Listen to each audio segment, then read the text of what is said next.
Ex-Labor MP Tanya Mihalik, in an exclusive interview last night, dropped a few bombs on Labor as she heads over to One Nation. The inference is clear. Western Sydney's culturally diverse communities aren't too happy with Labor's woke. Look at the way Labor was rejected in the safe seat like Fowler, now held by Di Lee. Tanya Mihalik spent 27 years as a Labor Party member, but the party, as she says, has changed enormously and she just couldn't stay. Have a look. The party that I joined 27 years ago is not the party or the same party today. It is now a party that's completely controlled by the extreme left. They can see that the party absolutely isn't paying any attention to southwest or Western Sydney. There have been no policies announced by Chris Minns or indeed by his front bench that are of any value or interest to people in southwest or Western Sydney.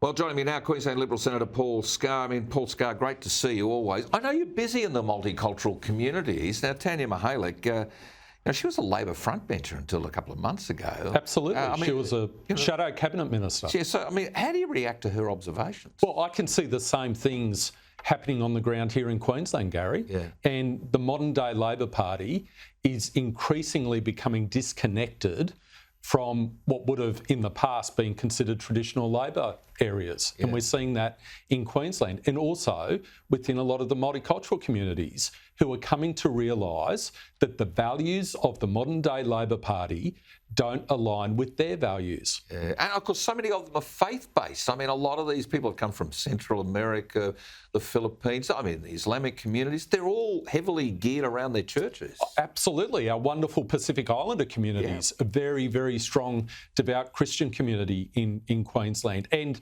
remember this, Gary, a lot of these multicultural communities, they've come from places where they were persecuted because of their religious beliefs.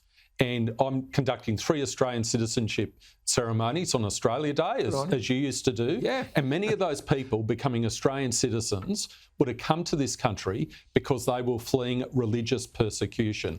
And I don't think the modern-day Labor Party gets it. So how do these people feel? They've come to Australia, as you say, they want a safe haven. Yep. In fact, I've had some say to me, they thought God was here, but they see us turning away. We're going woke. How do they feel? Well, I think they're feeling disconnected from the modern-day Labor Party.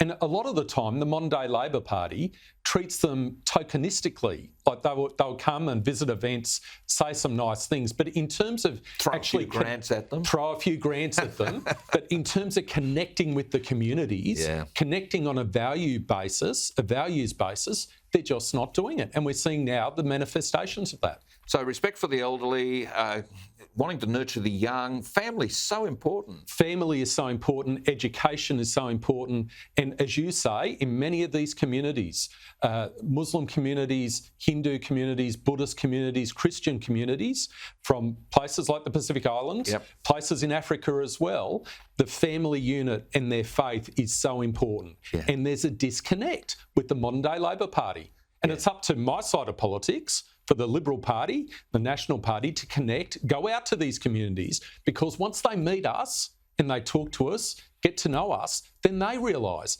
our values are their values. So they want a job. They're the last people to get a job often, the migrant groups. They want a job. Jobs are so important. Absolutely. Jobs are so important. But then, and we've seen that. We've seen it with our Italian community, our Greek community, our Vietnamese community, that once they get that opportunity, they work so hard. Yeah, they make the most of every single opportunity in this country. And from my perspective, those are my values.